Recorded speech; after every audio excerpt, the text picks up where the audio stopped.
Pablo Escobar a créé l'industrie de la cocaïne. Il a mis au point un réseau de distribution qui lui a permis d'amasser plusieurs millions de dollars. Sa survie dépendait de la terreur qu'il savait inspirer. Il a ainsi fait des choses abominables.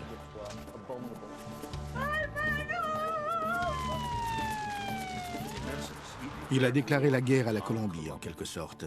Et la Colombie lui a déclaré la guerre. Il était vindicatif et n'oubliait jamais un affront. Lorsque quelqu'un s'opposait à lui, il lui rendait l'appareil et se montrait impitoyable. C'est le criminel le plus brutal et le plus insensible que le monde ait jamais connu.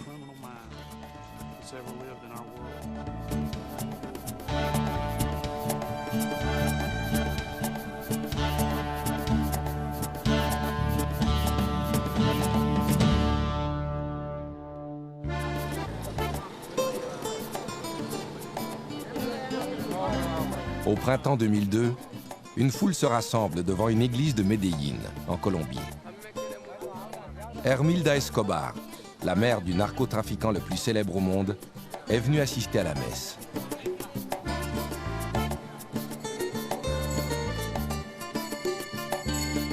Es una costumbre desde él murió.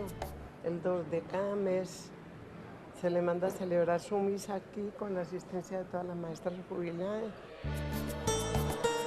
Hermilda Escobar croit ainsi rendre un hommage mérité à son fils Pablo, qui est toujours considéré comme un héros à Medellín.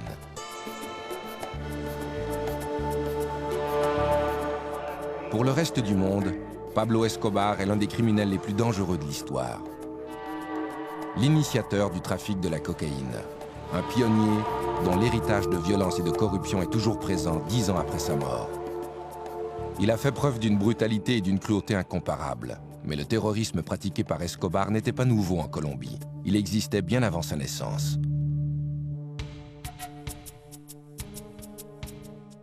Vers la fin des années 1940, la Colombie est déchirée par une guerre civile opposant le Parti conservateur au pouvoir et les libéraux. Cette violence donne naissance à un groupe de hors-la-loi connu sous le nom de banditos. Ces gens n'ont de loyauté qu'envers eux-mêmes. Ils viennent des régions rurales et pauvres, et ils terrorisent les citoyens des classes aisées. Le peuple les considère comme des héros. La population de la Colombie, peut-être parce qu'elle était opprimée par le gouvernement ou harcelée par les révolutionnaires et les groupes paramilitaires, éprouvait de la sympathie pour les banditos.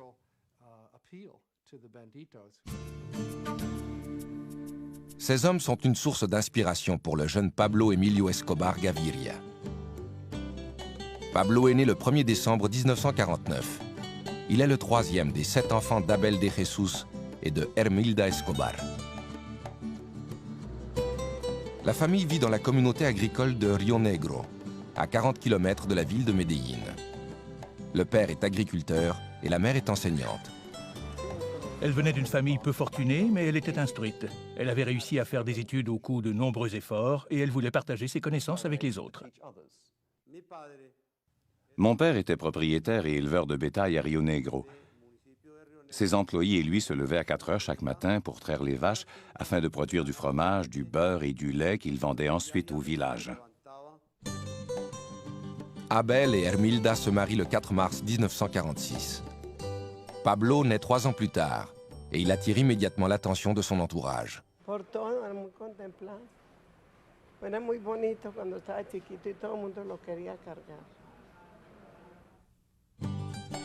Lorsque Pablo entre à l'école, sa mère est devenue la principale source de revenus de la famille. Et c'est elle qui dirige la maisonnée. Elle enseigne à ses enfants la valeur de l'éducation et la charité.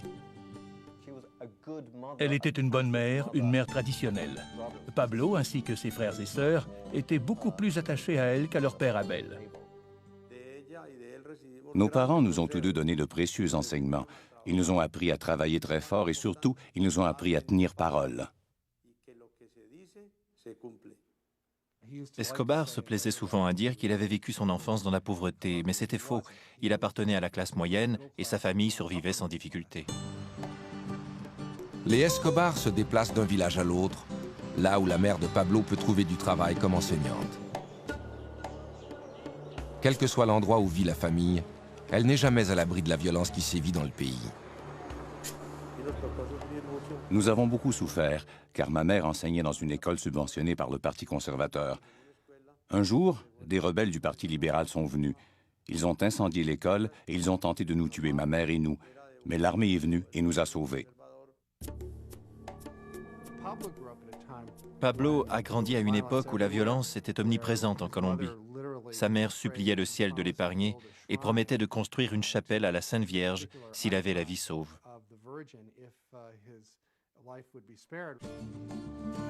Comme la plupart des enfants colombiens, Pablo adore les récits relatant les exploits des banditos qui sillonnent le pays. Il admire leur indépendance et le fait qu'ils veillent sur les plus démunis. Il tente de suivre leur exemple. À l'école, certains de ses amis étaient plus pauvres que nous.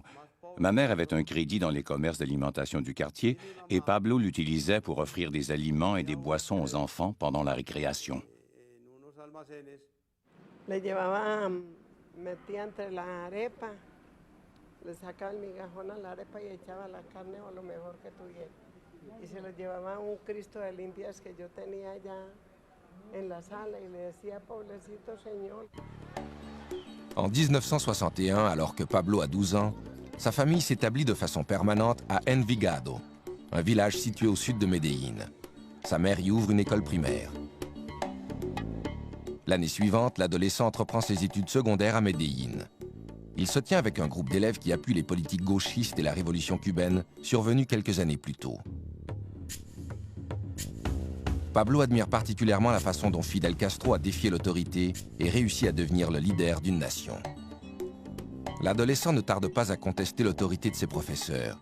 Il est suspendu pour avoir volé les réponses d'un examen et les avoir partagées avec des camarades. Il commence à fumer de la marijuana et à sécher ses cours. En 1966, le rebelle de 16 ans a abandonné ses études. Pendant un certain temps, il se contente de dormir toute la journée et de fumer de la marijuana jusqu'à l'aube. Il rêve de devenir millionnaire, mais n'éprouve aucun intérêt pour les emplois traditionnels. Il s'est retrouvé devant un dilemme. S'il voulait réussir, il devait changer de vie, entreprendre des études collégiales ou alors se joindre à un groupe de criminels. L'adolescent passe de plus en plus de temps dans les rues malfamées de Medellín. Cette ville est un repère de criminels et Pablo ne tarde pas à découvrir de nouvelles façons de gagner de l'argent rapidement. On a raconté que Pablo Escobar avait commencé par voler dans les cimetières des pierres tombales, dont il effaçait les inscriptions pour ensuite les revendre. Pablo se découvre un talent de leader. Il forme bientôt sa propre bande et perfectionne ses techniques criminelles. Il a réalisé que s'il volait des voitures, il pourrait en vendre les pièces sur les marchés d'occasion. Puis, il a fait un pas de plus et a pratiqué l'extorsion. Payez-moi et je ne volerai pas votre voiture. Pablo récompense ses complices en leur offrant les voitures qu'il a volées. À 21 ans, il compte déjà plusieurs supporters et leur nombre s'accroît sans cesse. En 1971, un riche propriétaire terrien nommé Diego Echavarria est victime d'un enlèvement. Son corps sera retrouvé plus tard, il a été torturé et étranglé. Echavarria n'était pas un personnage populaire à Medellín. C'était un riche industriel et beaucoup de pauvres gens le détestaient. L'affaire ne sera jamais éclaircie, mais Escobar s'empresse de revendiquer le meurtre. Cet incident a démontré qu'il ne craignait pas de s'opposer aux échelons supérieurs de la société de Medellín.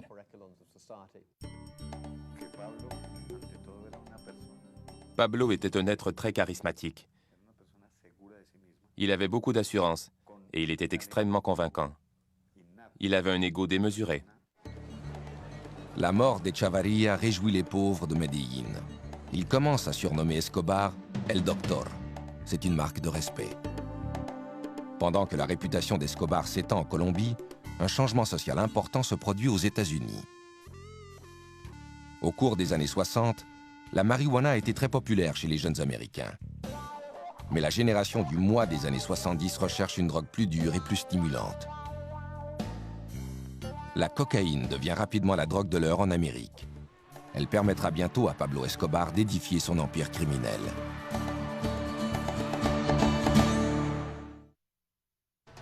En 1972, à 22 ans, Pablo Escobar est déjà devenu un des criminels les plus redoutés de Medellín en Colombie. Il a volé des voitures, il a fait de la contrebande et il a même revendiqué le meurtre d'un riche propriétaire terrien. Il est maintenant prêt à étendre ses activités au-delà de Medellín. La cocaïne, extraite des feuilles du coca, que l'on trouve en abondance en Colombie, devient rapidement une drogue très populaire aux États-Unis. Escobar voit dans ce phénomène une occasion de s'enrichir. La marijuana et ensuite la cocaïne offraient aux jeunes l'occasion de s'enrichir rapidement. Ils étaient tous obsédés par l'idée de gagner beaucoup d'argent en peu de temps. Pourquoi passer 20 ou 30 ans de sa vie à gagner à peine de quoi vivre quand on peut obtenir $1 million du jour au lendemain? Ce genre de commerce est récent et relativement peu organisé lorsqu'Escobar commence à agir comme intermédiaire. Il achète de la cocaïne aux producteurs et la remet aux trafiquants qui l'expédient aux États-Unis. Escobar n'éprouve aucun scrupule à tuer et à torturer les gens, ce qui lui donne une longueur d'avance sur les autres trafiquants. Lorsqu'il entend parler d'une affaire lucrative, il s'en empare aussitôt. Il laissait toujours savoir à son entourage qu'il n'hésiterait pas une seconde à détruire quiconque lui mettrait des bâtons dans les roues ou menacerait la réussite de ses activités. S'il n'obtenait pas ce qu'il voulait, il faisait tuer les gens, et ça ne troublait pas son sommeil. Pablo Escobar se retrouve bientôt à la tête de l'industrie de la cocaïne en Colombie. Maintenant qu'il s'est imposé dans le milieu de la drogue, il peut obtenir tout ce qu'il veut, en particulier l'argent et le sexe. Il a toujours aimé la compagnie des adolescentes. À 25 ans, il apprend qu'une de ses petites amies est enceinte. En mars 1976, Pablo épouse une jeune fille de 15 ans, Maria Victoria Henao Vallejo. Leur fils, Juan Pablo, naît le mois suivant. 3 ans et demi plus tard, le couple aura une fille, Manuela. Il a dit à ma mère qu'il était très heureux et fier d'être le premier de la famille à lui donner un petit-fils. Il pensait et se comportait comme un criminel. Mais il aimait beaucoup sa famille. Il se montrait respectueux envers sa mère. Il veillait sur ses frères et sa femme et ses enfants étaient tout pour lui. Ce n'était pas un bon père au sens traditionnel du terme. Il trompait ouvertement sa femme et il avait des maîtresses partout où il allait. Mais en même temps, il se voyait comme un chef de famille, un père aimant. Et il éprouvait une véritable affection pour sa femme et ses enfants.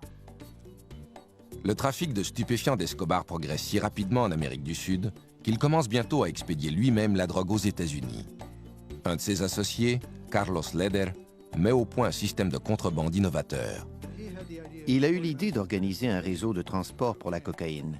Il a établi un point de transbordement dans un îlot des Bahamas. Il y a fait aménager des pistes d'atterrissage, des postes de ravitaillement et un hôtel offrant toutes les commodités.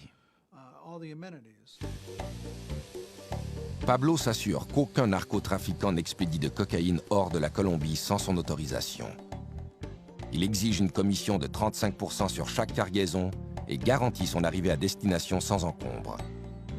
Grâce aux sommes d'argent de plus en plus importantes qui lui sont versées, il construit ses propres laboratoires de transformation de la cocaïne. À l'été 1976, Escobar et 3 autres narcotrafiquants forment ce qui deviendra le cartel de Medellín. Le cartel avait une infrastructure à une époque où personne n'en avait. Pour expédier la cocaïne, il fallait des avions et un réseau de distribution. Ils avaient une entreprise qui prenait sa source dans la jungle et s'étendait jusqu'au coin de rue des villes américaines. À 29 ans, Pablo Escobar est le chef incontesté du groupe. Il offre des pots de vin à des juges, à des politiciens et à des policiers pour permettre à son entreprise de prospérer. Il a recours à l'intimidation et à la violence chaque fois que c'est nécessaire. Le mot d'ordre qui régit ses activités est « plata o plomo », l'argent ou le plomb. Tu acceptes l'argent ou tu meurs.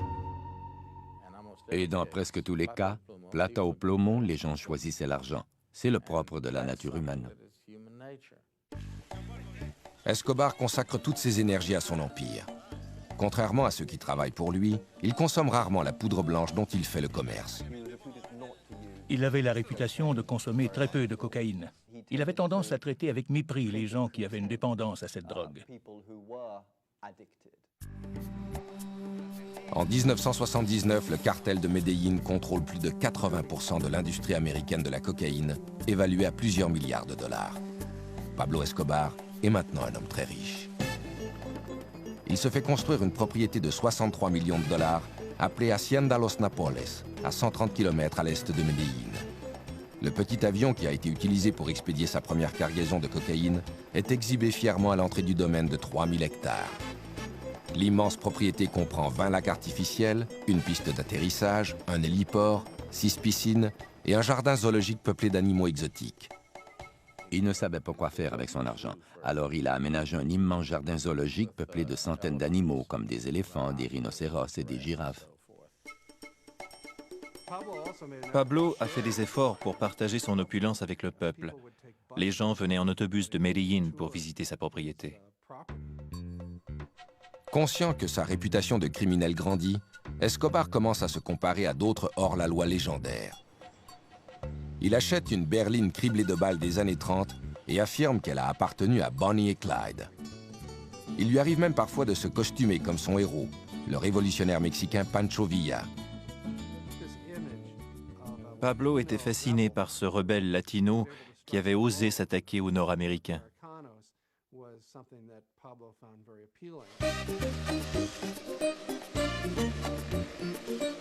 Derrière les portes closes de son domaine exotique, le baron de la drogue organise des fêtes extravagantes où il satisfait son penchant pour les jeunes filles d'âge mineur.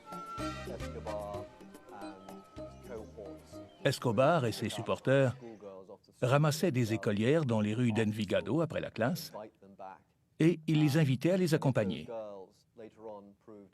Si par la suite ces jeunes filles faisaient des problèmes parce qu'elles se plaignaient à la police ou à leurs parents, ou qu'elles risquaient d'en avoir trop vu, elles étaient éliminées sans aucun scrupule.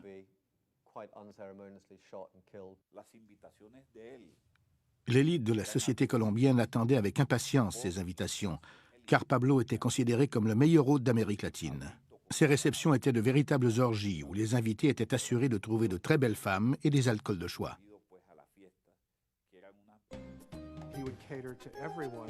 Il offrait de quoi satisfaire tous les goûts, légitimes ou non. De la drogue et aussi de très jeunes filles. Il y avait des concours sexuels très bizarres, ainsi que des jeux érotiques. Parfois, Escobar ordonne aux jeunes filles de se dévêtir et de grimper à un arbre pendant que les invités contemplent le spectacle. Il organise aussi des concours. La jeune fille qui court le plus vite repart avec une voiture toute neuve.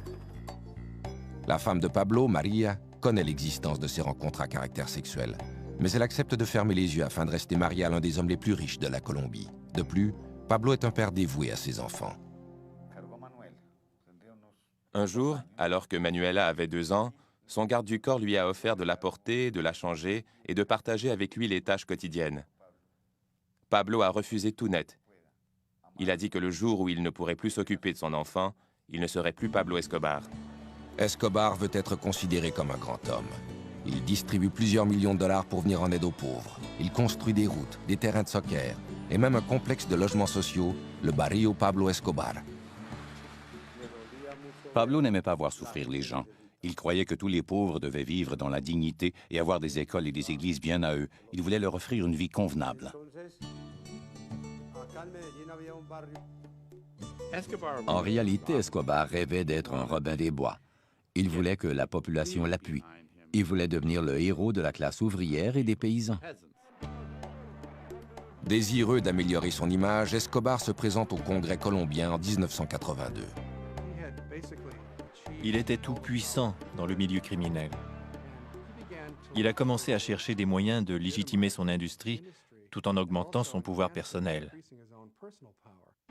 Le criminel de 32 ans est élu substitut au Congrès, ce qui lui permet de remplacer un membre durant son absence.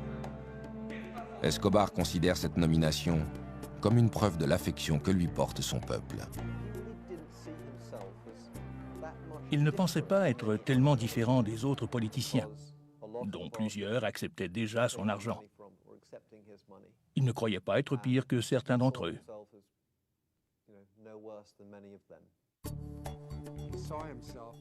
Il se considérait comme un grand homme, et son argent lui permettait de réaliser ses désirs les plus extravagants. Après avoir rêvé d'un parc d'animaux exotiques et de très jeunes filles, il a rêvé de devenir président de la Colombie. Escobar ne tarde pas à découvrir que sa popularité ne s'étend pas jusqu'à la capitale du pays, Bogota. Le candidat présidentiel Luis Galán dénonce les liens qu'Escobar entretient avec le trafic de la cocaïne. Et le ministre de la Justice, Rodrigo Lara Bonilla, entreprend de mettre un terme aux contributions électorales liées au commerce de la drogue. En janvier 1984, Escobar est expulsé du Congrès. Sa carrière politique est terminée, mais il n'a pas l'intention de s'éclipser discrètement. 3 mois plus tard, il fait assassiner Bonilla. Ce meurtre a été commis selon la tradition du cartel. 2 hommes, dont l'un était armé d'une mitraillette, sont arrivés à motocyclette. La moto s'est approchée de la limousine de Rodrigo Lara Bonilla, qui était immobilisé à un feu de circulation. Le type assis à l'arrière a sorti son arme, il a fracassé la glace de la voiture et lui a fait exploser le crâne. Les gens ont réalisé que cet homme venait de tuer un membre du cabinet. L'assassinat de Bonilla a été une étape importante dans l'escalade du terrorisme exercé par Escobar pour obliger la Colombie à se soumettre. Pendant que la Colombie combat le terrorisme financé par les narcotrafiquants, les États-Unis entreprennent leur propre guerre contre les stupéfiants.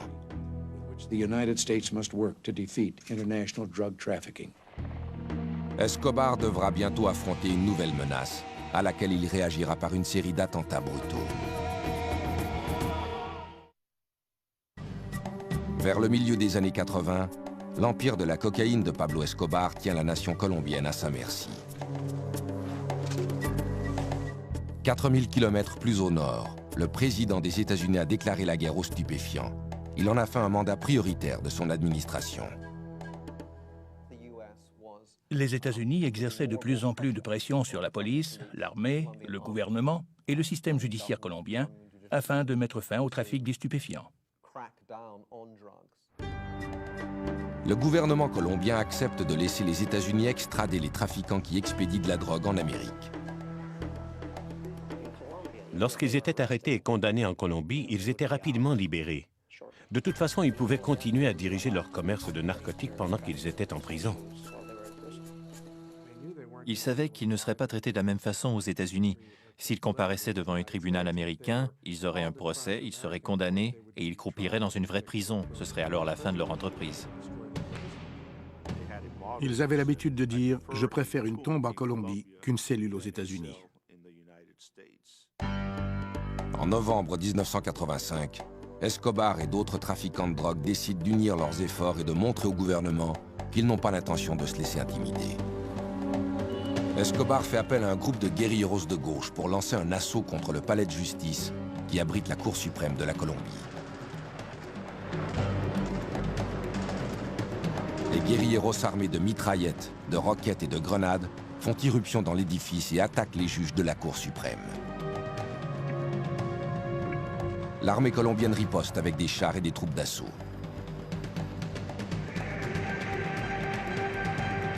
Au cours du siège, qui dure toute une journée, 97 personnes sont tuées, dont 11 des 24 juges de la Cour suprême.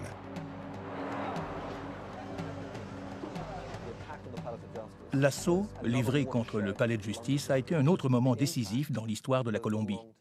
Il a eu un impact à long terme, car il a terrorisé le système judiciaire. Il l'a privé de plusieurs magistrats qui étaient de bons hommes, courageux et dotés d'un sens moral. Les guérilleros détruisent en outre les documents d'extradition. Ils ont réussi à convaincre la population colombienne que ces actes de terrorisme étaient attribuables à l'extradition. L'année suivante, la Cour suprême de la Colombie annule le traité autorisant l'extradition. Mais quelques jours plus tard, le traité est rétabli par le nouveau président de la Colombie, Virgilio Barco.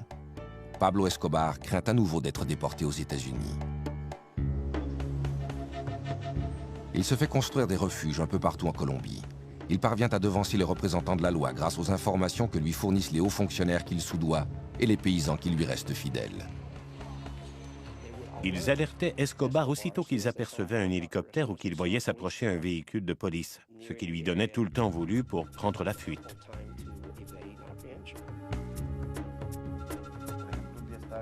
Je me souviens qu'à un moment donné, il y avait 2 hélicoptères qui survolaient l'édifice pour tenter de le repérer. N'importe qui d'autre aurait fui en toute hâte, mais Pablo a pris le temps de se peigner et de se raser.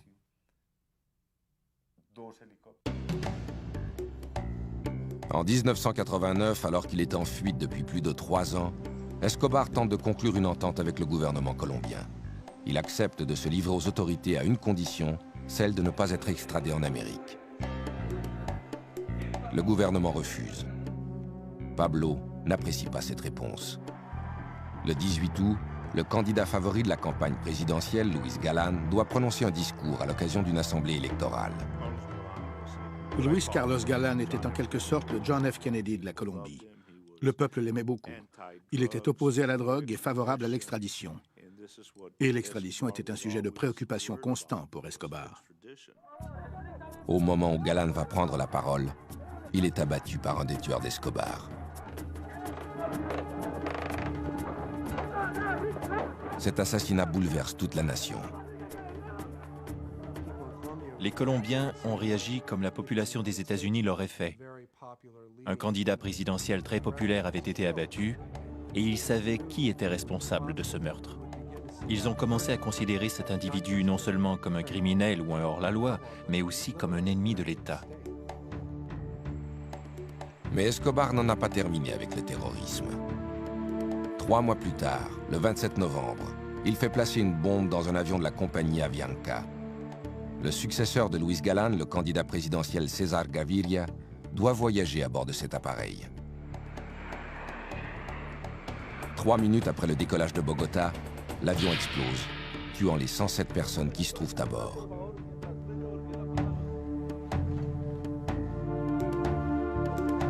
Gaviria, comme on le découvrira plus tard, n'était pas dans cet appareil. Cet attentat s'ajoutait à plusieurs autres et il n'y avait aucune explication. Dans la plupart des cas, il ne disait pas « c'est nous qui l'avons fait », il le faisait tout simplement.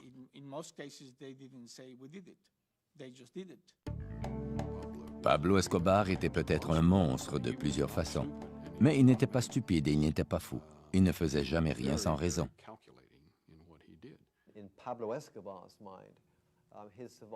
Pablo Escobar croyait qu'il devait faire régner la terreur pour assurer sa survie.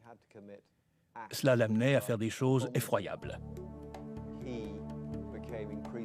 Il en est venu à ne plus accorder aucune importance à la valeur d'une vie humaine. À la fin de la décennie, Pablo Escobar a créé un climat de violence qui déchire la Colombie. Seulement à Medellín, plus de 200 meurtres sont commis chaque fin de semaine. Pendant ce temps, l'empire des narcotiques d'Escobar continue de prospérer. En 1990, le magazine Forbes rapporte que le narcoterroriste de 40 ans est l'un des hommes les plus riches au monde. Sa fortune est évaluée à 3 milliards de dollars.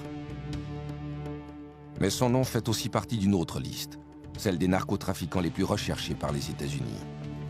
Pablo Escobar devra bientôt affronter une unité militaire d'élite créée dans le seul but de le traquer.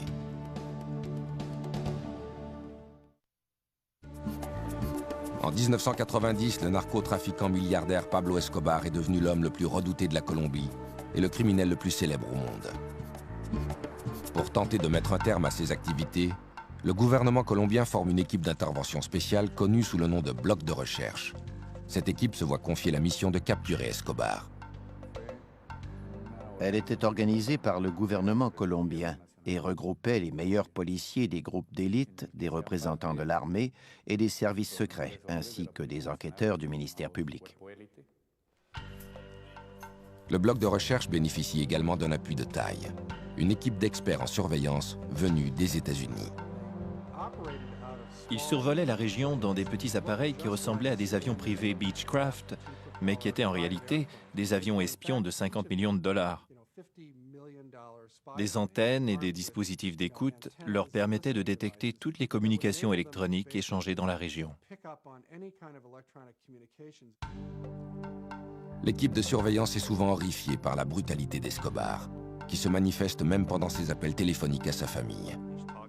Au cours d'une conversation qui a été interceptée, il parlait à sa femme et il lui disait combien il l'aimait, pendant qu'à l'arrière, on entendait un individu hurler. Il essayait sans succès de couvrir le combiné, et il criait « Mettez-lui quelque chose sur la bouche ». Puis il continuait de dire à sa femme combien elle lui manquait. Escobar ne reste jamais longtemps au même endroit. Mais lorsque la police colombienne et le bloc de recherche tuent certains de ses associés, le baron de la drogue comprend qu'il ne pourra leur échapper indéfiniment. Il élabore alors un plan. 3 semaines après l'entrée en fonction du nouveau président César Gaviria, en août 1990, les acolytes d'Escobar kidnappent des membres de certaines familles fortunées de la Colombie. Pablo espère que ces familles exigeront que le gouvernement mette fin à l'extradition, ce qui lui éviterait d'être envoyé aux États-Unis pour y subir son procès. Il a enlevé des enfants et menacé de les tuer. Il espérait que certains membres en vue de ces familles, qui avaient déjà été présidents ou leaders politiques, fassent pression sur le gouvernement pour que leurs héritiers puissent être libérés sains et saufs. Le stratagème d'Escobar porte fruit. Pour mettre fin aux enlèvements, le gouvernement déclare l'extradition illégale. Assuré désormais de ne plus être extradé aux États-Unis, Escobar se rend aux autorités le 19 juin 1991. Il a conclu une entente avec César Gaviria, la plus avantageuse de tous les temps pour un criminel. Il a accepté de reconnaître sa culpabilité à un crime relativement mineur.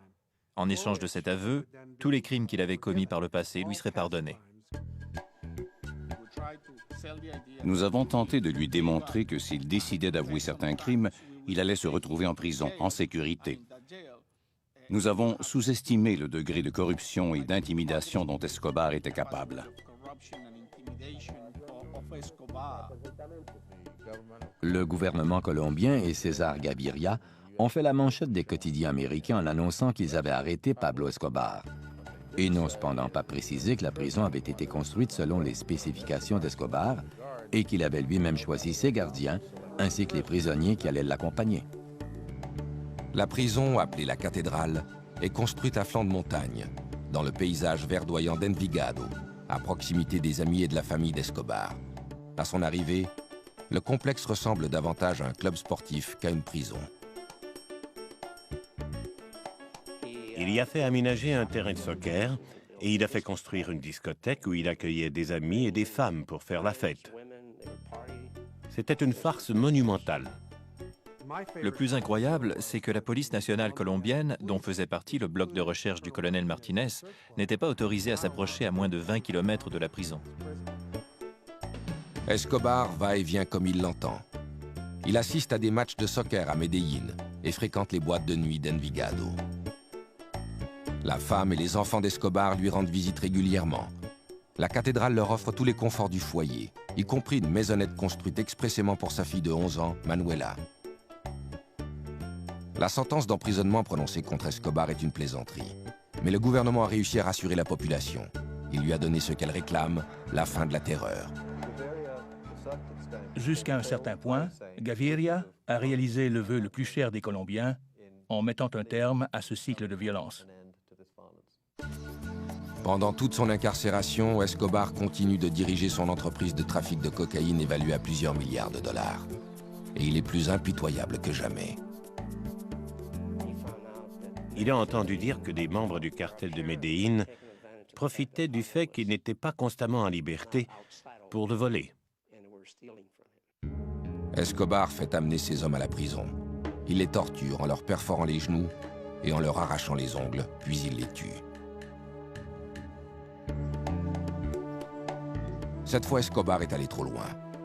Quand la nouvelle de ces meurtres brutaux se répand, les autorités gouvernementales ne peuvent plus ignorer les gestes posés par Escobar. Le 22 juillet 1992, le président Gaviria ordonne qu'Escobar soit transféré à une véritable prison. Mais Pablo soudoie une patrouille de soldats et prend la fuite. Il y avait une blague qui circulait en Colombie. Combien faut-il de soldats colombiens pour faire sortir Escobar de prison? La réponse était un seul pour ouvrir les portes et 5000 pour le regarder sortir. Escobar est maintenant libre, mais il a des ennemis partout et de moins en moins d'endroits où se réfugier.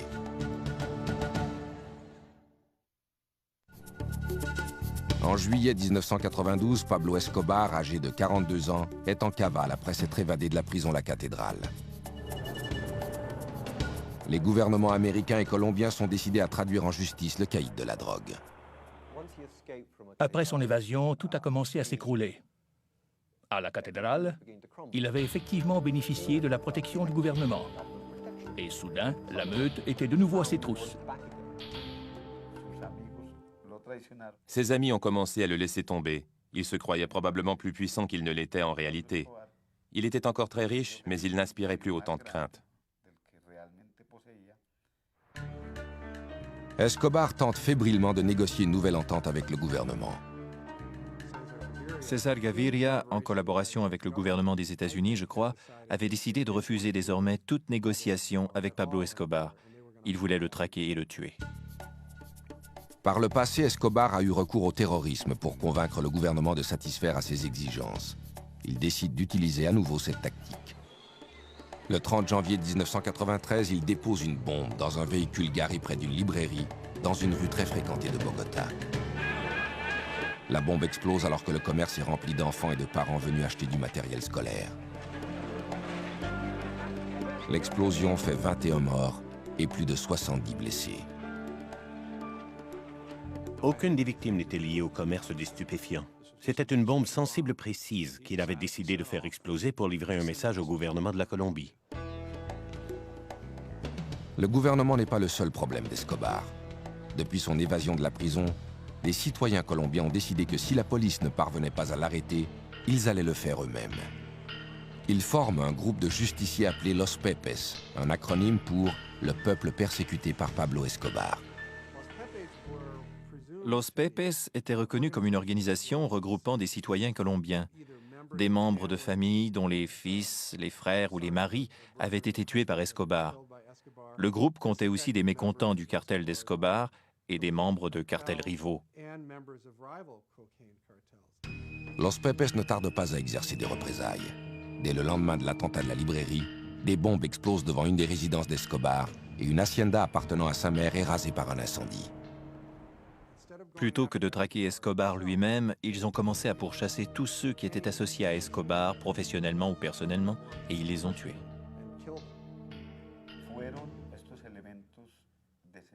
Pablo a commencé à douter de sa propre sécurité. Ils ont nui à ses gains financiers, ils ont touché ses proches. Et surtout, ils ont miné son moral en attaquant les symboles qui lui tenaient le plus à cœur. Ils ont utilisé contre lui ses propres techniques. Ils ont traqué sa famille et tué beaucoup de gens. Ils ont brûlé des ranchs et tué ses chevaux évalués à plusieurs millions de dollars. L'ennemi numéro 1 de la Colombie se fait rendre la monnaie de sa pièce. De moins en moins de gens étaient prêts à lui venir en aide pour lui permettre de déjouer les autorités. Par conséquent, il devait se déplacer de plus en plus fréquemment d'une cachette à l'autre. Je pense qu'il s'est rendu compte que plus personne ne voulait l'aider, qu'il n'avait plus de temps, plus de refuge, et que la chance l'avait abandonné. Escobar tente de faire sortir sa famille du pays, mais les autorités lui refusent ce privilège. La dernière chose que souhaitait la Colombie, c'était que la famille d'Escobar disparaisse à ce moment précis. Elle savait que si ses proches restaient au pays, il allait constamment s'inquiéter de leur sort, car il savait que les Pepes allaient les tuer dès qu'ils en auraient l'occasion. Sa famille était son talon d'Achille. Il voulait la faire sortir du pays et la mettre à l'abri dans un endroit sûr où il n'aurait plus à s'inquiéter de son sort. Il aurait ainsi pu se consacrer librement à la guerre qu'il livrait au gouvernement de la Colombie. À l'automne 1993, le cartel de Medellín est démantelé. Mais c'est la famille d'Escobar qui occupe toutes ses pensées. Il ne l'a pas vue depuis 1 an et elle lui manque beaucoup. Le 1er décembre, Pablo célèbre son 44e anniversaire. Il sait qu'il est sous surveillance constante et il limite ses appels téléphoniques au minimum pour éviter qu'il ne soit retracé. Le lendemain de son anniversaire, il téléphone à sa famille. Nous attendions depuis 24 heures l'appel qu'Escobar allait sans doute faire à son fils Juan Pablo. Cette fois, la conversation a duré 5 minutes, assez longtemps pour que nous puissions le localiser. Le bloc de recherche découvre que l'appel provient d'une maison de Los Olivos, un quartier de la classe moyenne de Medellín. J'ai vu Pablo Escobar qui parlait au téléphone. À ce moment précis, nous avons échangé un regard et il a raccroché. Le lieutenant Martinez demande des renforts et les membres du bloc de recherche cernent la maison. Escobar est pris au piège.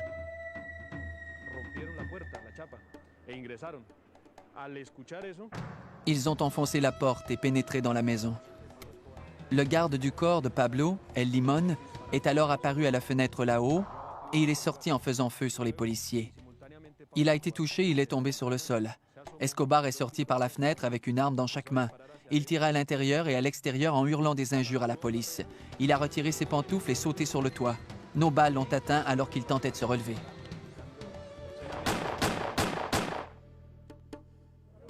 Escobar est atteint de 3 balles, dont une à la tête.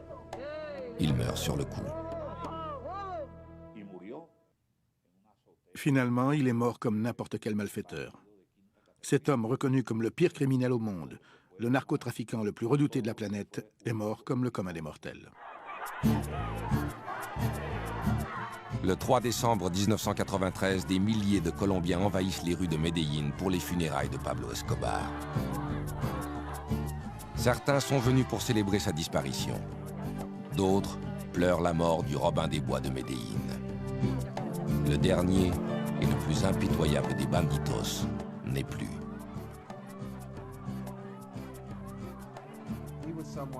Le peuple colombien le craignait et n'éprouvait pas tellement de respect pour lui, mais en même temps, il était l'un des Colombiens les plus réputés et les plus prospères de tous les temps.